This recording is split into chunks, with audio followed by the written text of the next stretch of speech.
한국 프로야구에는 딱 10명의 감독만 할 수가 있습니다. 그리고 모든 프로야구 감독은 우승을 목표로 플랜을 짜게 되어지는데, 어떤 감독은 팀 사정에 따라 2, 3년을 바라보며 장기 플랜을 짜는 그런 감독도 있고, 또 어떤 감독은 당장 올해 우승하기 위한 우승 플랜을 짜는 감독도 있습니다. 그래서 감독들은 각자의 플랜에 따라 시즌 전체를 운영하게 되어집니다. 하지만 팬들은 어떤가 하면 한 경기의 승리와 승리의 기쁨을 원합니다. 특히 포스트 시즌 같은 그러한 시즌 가운데 팀이 올라가면 한 경기 한 경기가 중요하고 반드시 이겨야 하기 때문에 어떻게 보면 감독과 팬들이 같은 플랜을 가지고 경기를 하고 경기를 지켜보고 있다고 볼 수 있습니다.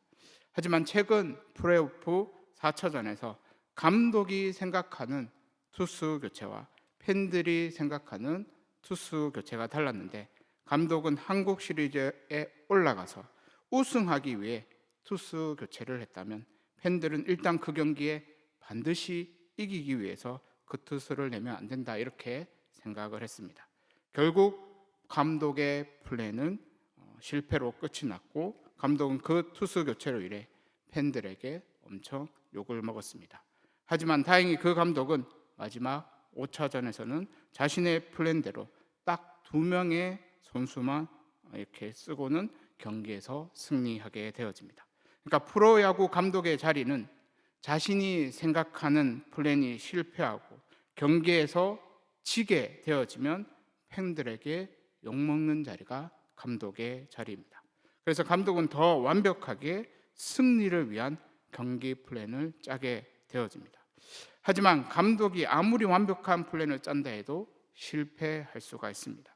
그래서 감독은 실패에 대한 두려움도 이겨내야 하는 자리라고 말할 수 있습니다. 하나님께서는 우리를 구원하기 위한 큰 그림을 가지고 계십니다. 특히 우리가 실패를 해도 하나님께서는 우리를 다시 일으켜 세워서 구원에 이르게 하실 수 있는 그러한 분이십니다. 그래서 하나님께서는 우리가 실패를 했다고 해서 비난하지 않으십니다. 오히려 위로하시고 보듬어 안아주셔서 다시 걷게 하십니다. 하지만 우리들이 불순종을 하게 되어지면 하나님께서 우리를 다루는 방식이 달라집니다. 왜냐하면 불순종은 하나님께 등 돌리는 그러한 일이기 때문입니다. 그래서 우리들은 실패의 자리에서 불순종으로 이어지면 안 되는 것입니다. 오늘 첫 번째는 엘리야 선지자의 플랜과 실패입니다. 엘리야 선지자는 구약 시대의 가장 악한 왕이라고 말할 수 있는 아합 왕 시대에 활동한 그러한 선지자였는데, 아합 왕은 개인적으로도 여로보암의 죄를 따르는 악한 왕이었지만 이세벨과 결혼한 후에는 아예 국가의 모든 질서를 무너뜨리는 일을 하게 되어집니다. 열왕기상 16장 31절에서 33절까지의 말씀을 보게 되면 느밧의 아들 여로보암의 죄를 따라 행하는 것을 오히려 가볍게 여기며 시돈 사람의 왕 바알의 딸 이세벨을 아내로 삼고 가서 바알을 섬겨 예배하고 사마리아에 건축한 바알의 신전 안에 바알을 위하여 제단을 쌓으며 또 아세라 상을 만들었으니 그는 그 이전에 이스라엘의 모든 왕보다 심히 이스라엘 하나님 여호와를 노하시게 하였더라. 그러니까 아합 왕이 이세벨을 아내로 맞이한 후에 아예 북이스라엘을 바알의 나라로 바꾸고 있는 것을 볼 수 있습니다. 그래서 하나님께서는 그 땅을 향하여 진노하시는데, 성경을 보면 3년 동안 큰 가뭄이 들어 먹거리가 사라지게 된 것을 볼 수 있습니다. 그러니까 이스라엘의 경제가 폭망하게 되는 것을 볼 수 있습니다. 그런데 그때 엘리야 선지자는 하나님의 손에 붙들려 쓰임을 받게 되어지는데, 열왕기상 17장 1절 말씀을 보면 길랏에 우거하는 자 중에 디셉 사람 엘리야가 아합에게 말하되 내가 섬기는 이스라엘의 하나님 여호와께서 살아계심을 두고 맹세하노니 내 말이 없으면 수년 동안 비도 이슬도 있지 아니하리라 하니라. 이렇게 말씀하고 있습니다. 그리고 열왕기상 18장 1절 말씀을 보게 되면 많은 날이 지나고 제3년에 여호와의 말씀이 엘리야에게 임하여 이르시되 너는 가서 아합에게 보이라. 내가 비를 지면에 내리리라. 이렇게 말씀하고 있습니다. 그러니까 엘리야 선지자의 계획, 엘리야 선지자의 플랜은 무엇인가 하면 하나님 말씀에는 전적으로 순종하는 것이 엘리야 선지자의 플랜이었습니다. 왜냐하면 하나님께 전적으로 순종하면 악한 세상이라도 바뀔 수 있다, 이렇게 믿었기 때문입니다. 그래서 엘리야 선지자는 3년이라는 이 가뭄 가운데도 믿음으로 견뎌냅니다. 그리고 때가 되어 갈멜산에서 아합 왕과 이스라엘 백성들을 모아놓고는 바알 선지자 450명과 결국은 영적 대결을 벌이는데 여기서 엘리야 선지자가 승리하게 되어집니다. 그러니까 엘리야 선지자는 아합 왕과 이스라엘 백성들 앞에서 하나님의 살아계심을 보여주었습니다. 그래서 이제 엘리야 선지자는 이 큰 승리로 인해 드디어 세상이 바뀔 것이다, 이렇게 기도했습니다. 그런데 오늘 본문 말씀을 보면 세상은 전혀 바뀌지 않습니다. 오늘 본문 열왕기상 19장 1절과 2절 말씀을 보면 아합이 엘리야가 행한 모든 일과 그가 어떻게 모든 선지자를 칼로 죽였는지를 이세벨에게 말하니 이세벨이 사신을 엘리야에게 보내어 이르되 내가 내일 이맘때에는 반드시 내 생명을 저 사람들 중 한 사람의 생명과 같게 하리라. 그렇게 하지 아니하면 신들이 내게 벌 위에 벌을 내림이 마땅하니라. 그러니까 여기에 보면 아합 왕은 엘리야가 행한 모든 일과 바알 선지자들이 어떻게 죽였는지를 직접 목격했는데 그 사실을 지금 누구에게 보고하고 있는가 하면 자신의 아내 이세벨에게 보고하고 있는 것을 볼 수 있습니다. 그러니까 이 말은 지금 북이스라엘의 실세가 누군가 하면 아내 이세벨이었던 것을 볼 수 있습니다. 그러니까 북이스라엘의 왕은 아합 왕이지만 그 더 큰 권력은 이세벨이었던 것입니다. 그러면서 2절을 보면 이세벨은 내일 이맘때 엘리야 선지자를 죽이겠다, 이렇게 위협하는 것을 볼 수 있습니다. 그러니까 엘리야 선지자의 이 영적인 승리, 큰 갈멜살의 승리가 오히려 이세벨을 더 화나게 만들었던 것입니다. 그리고 이세벨이 이제 생명을 위협하는 그러한 말을 했는데 이 말은 엘리야 선지자를 진짜 죽이려고 한 말은 아닙니다. 왜냐하면 정말 엘리야 선지자를 죽이려고 했으면 내일 이맘때가 아니라 당장 군사를 끌고 가고 죽이면 되기 때문입니다. 그런데 이세벨이 이렇게 위협적인 말, 생명을 위협하는 그러한 말을 했던 이유는 엘리야 선지자에게 두려움을 줘서 더 이상 활동하지 못하게 만들려고 그랬던 것입니다. 그러니까 악한 세상이 두려워하는 것이 무엇인가 하면 여론을 두려워합니다. 그래서 여론을 조작하기도 하고 그리고 선동하기도 하게 되어지는데, 만약 이세벨이 엘리야 선지자를 그 즉시 죽이게 되면 백성들은 엘리야 선지자를 통해 하나님의 그 살아계심을 보았기 때문에 오히려 여론은 안 좋아지게 됩니다. 그래서 이세벨은 말로만 위협을 했는데 오늘 본문을 보면 거기에 엘리야 선지자가 걸려 넘어갑니다.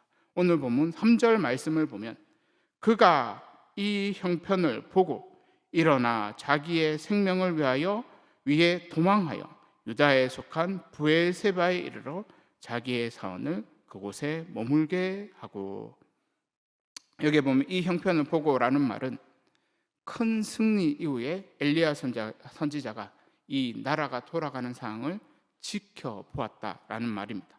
그런데 엘리야 선지자가 지켜보았더니 근데 세상이 기대했던 대로 바뀌지 않았습니다.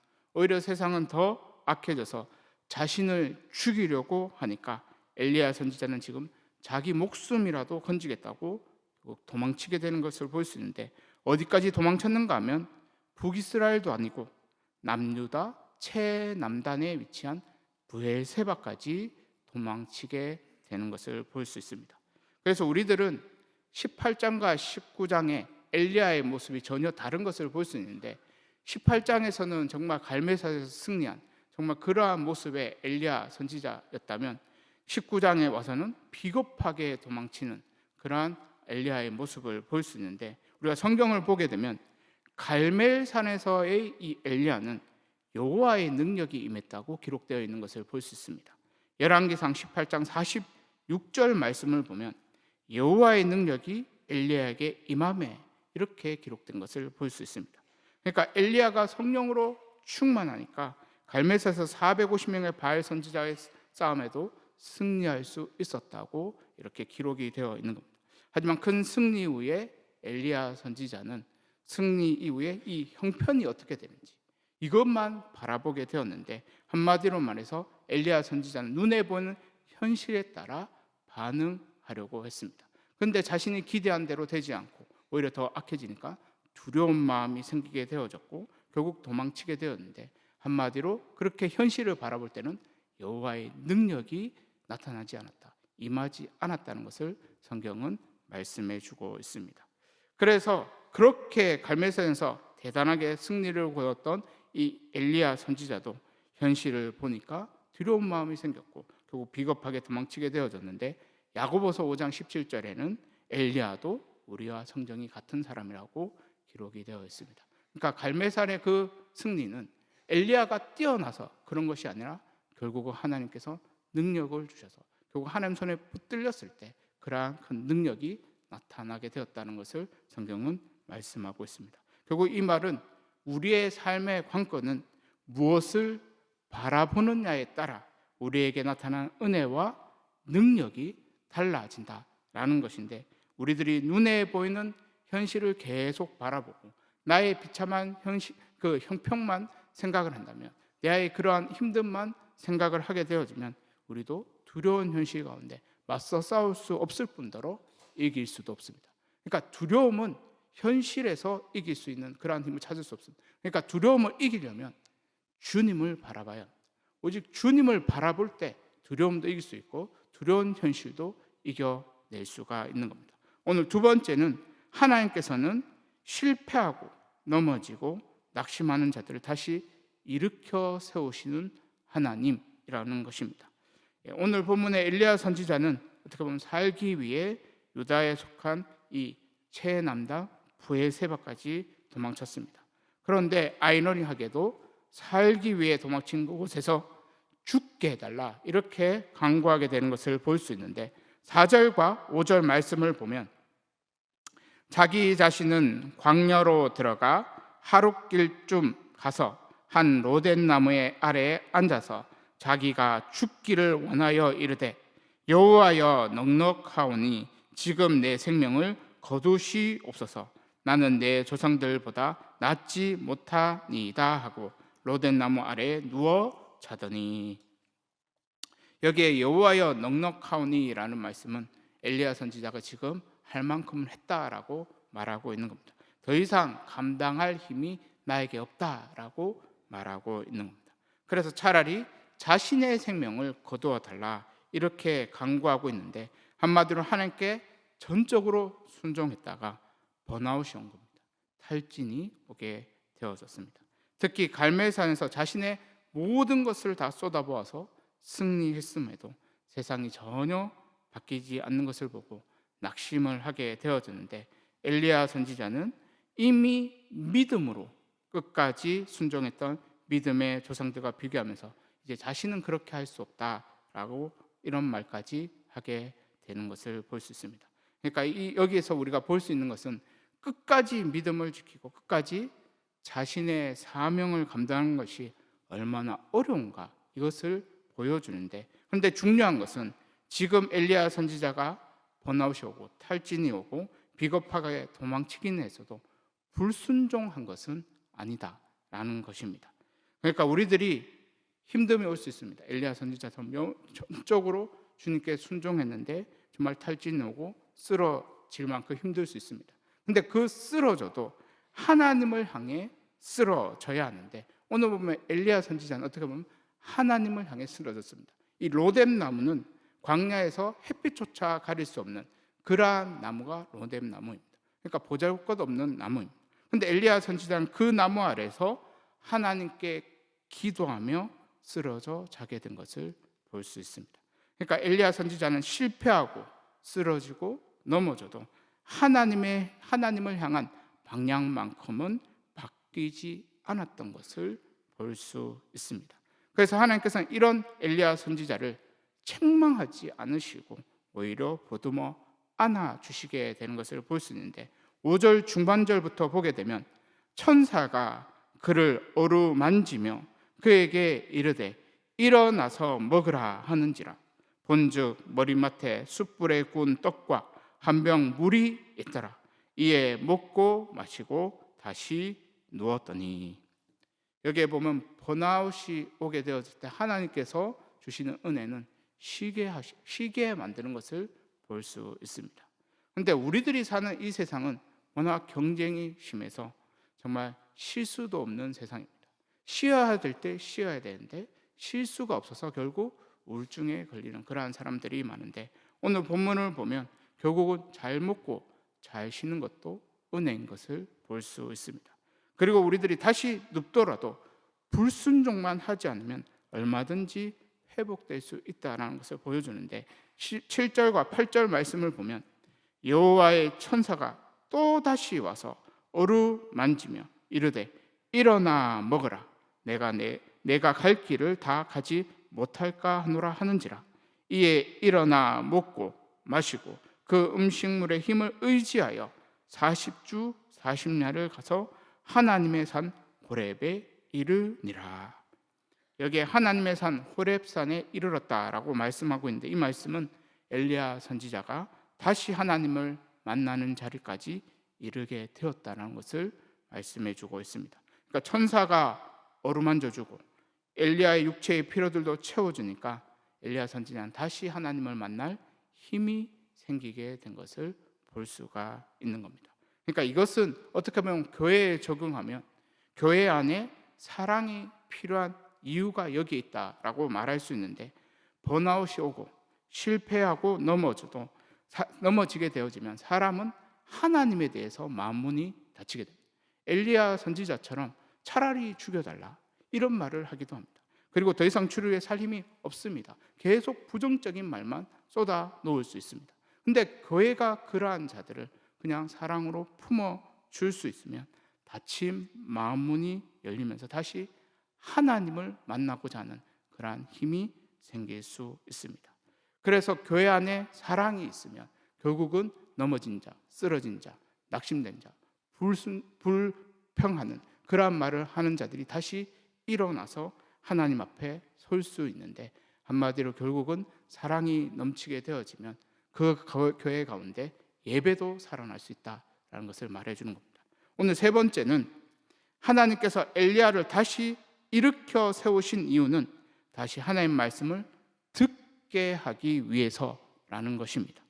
우리들은 정죄하지 않고 안아주고 품어주고 육체적인 필요들을 다 채워주면 그것으로 충분하다, 그리고 사람도 바뀔 수 있다, 이렇게 생각할 수 있습니다. 그런데 사람을 바꾸려면 다른 무엇보다 말씀이 들려야 합니다. 그러니까 사랑은 말씀을 들을 수 있도록 마음을 여는 통로 역할을 하는 것이라고 말할 수 있는데, 실제 사람이 변화되고 바뀌는 것은 말씀입니다. 말씀이 들어가야 사람이 바뀌는 것입니다. 그래서 교회가 아무리 인간적인 사랑을 많이 해도 말씀이 없으면 사람은 바뀌지 않습니다. 죽어가는 영혼이 바뀌지는 않습니다. 또 반대로 말씀만 있고 사랑이 없게 되어지면 아무리 바른 말씀을 선포해도 그 말씀이 귀에 들리지가 않게 되어지는데, 오늘 본문 말씀에는 사랑을 받은 그 자가 결국 주의 말씀도 듣게 되어지는 것을 볼 수가 있습니다. 11절과 12절 말씀을 보면 여호와께서 이르시되 너는 나아가서 여호와 앞에서 산에 서라 하시더니 여호와께서 지나가시는데 여호와 앞에 크고 강한 바람이 산을 가르고 바위를 부수나 바람 가운데 여호와께서 계시지 아니하며, 바람 후에 지진이 있으나 지진 가운데도 여호와께서 계시지 아니하며, 또 지진 후에 불이 있으나 불 가운데도 여호와께서 계시지 아니하더니 불 후에 세미한 소리가 있는지라.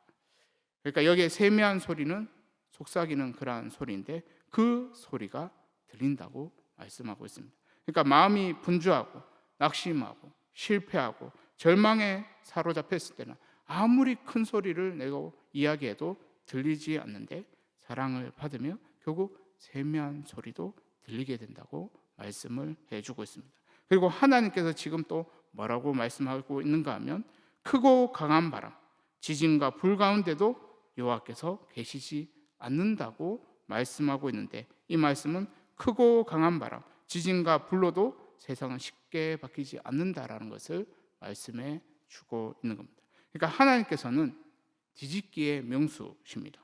그러니까 하나님께서는 크고 강한 바람으로 또 지진으로 불로 얼마든지 세상을 뒤집어 엎을 수 있는 분이십니다.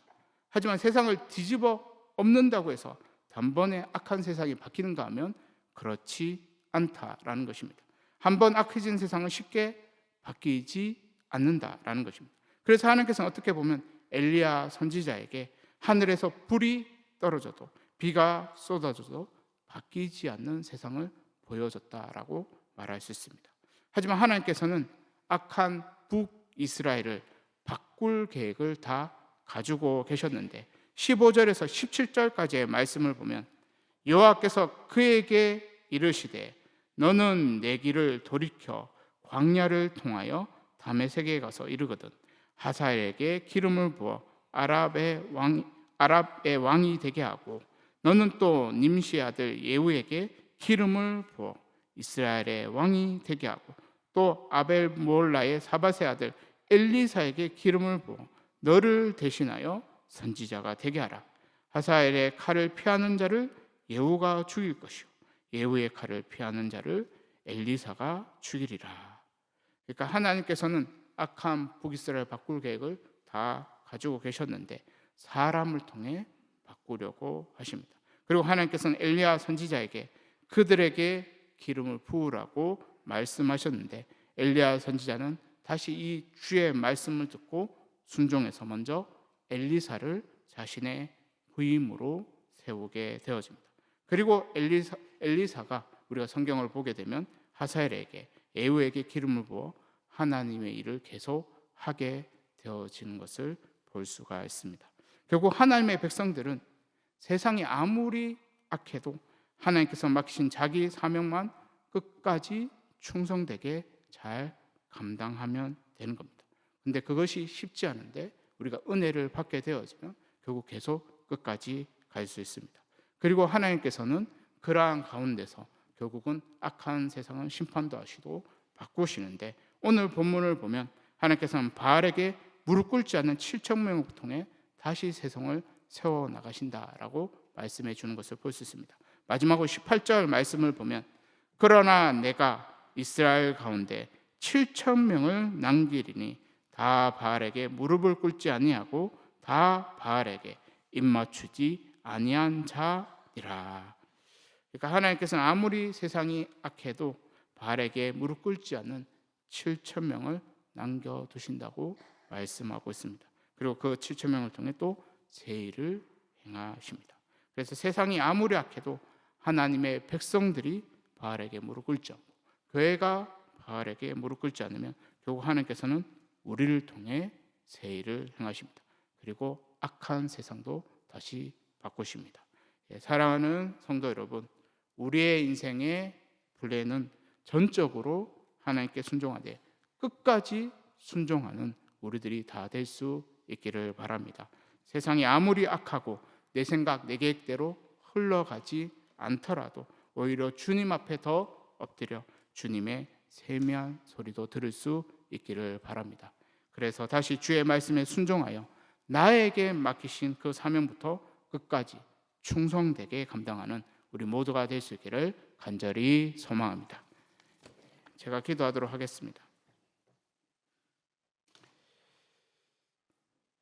하나님 아버지, 이 세상이 아무리 악하고 믿음으로 산다는 것이 아무리 힘들어도 우리들은 주님께 엎드리기를 원합니다. 쓰러져도 주님을 향하여 쓰러지고 일어서도 주님께서 주시는 힘으로 일어서기를 원합니다. 실패의 자리에서도 넘어진 자리에서도 다시 순종할 수 있도록 은혜 베풀어 주시옵소서. 주님의 세미한 소리가 들리게 하여 주시고 그 말씀에 순종할 수 있도록 은혜 베풀어 주시옵소서. 그래서 하나님께 전적으로 순종을 하되 끝까지 순종할 수 있도록 은혜 다하여 주시고 우리들 각자 하나님께서 주신 사명을 끝까지 충성되게 잘 감당하는 주의 백성들 다 되게 하여 주시옵소서. 하나님 아버지, 우리 교회가 후임 담임 목사님 청빙을 위해 계속 기도하고 있습니다. 우리의 간절한 기도에 응답하여 주셔서 엘리야의 후임으로 엘리사가 세워졌듯이 우리 교회에도 하나님 마음에 합하고 우리 교회에 딱 맞는 후임 담임 목사님이 세워질 수 있도록 은혜 다하여 주시옵소서. 그래서 말씀이 살아있고 예배가 살아있고 서로 보듬어 안아줄 수 있는 사랑이 넘치는 그러한 교회 될 수 있도록 은혜 다하여 주시옵소서. 감사드리며 예수님의 이름으로 기도드리옵나이다.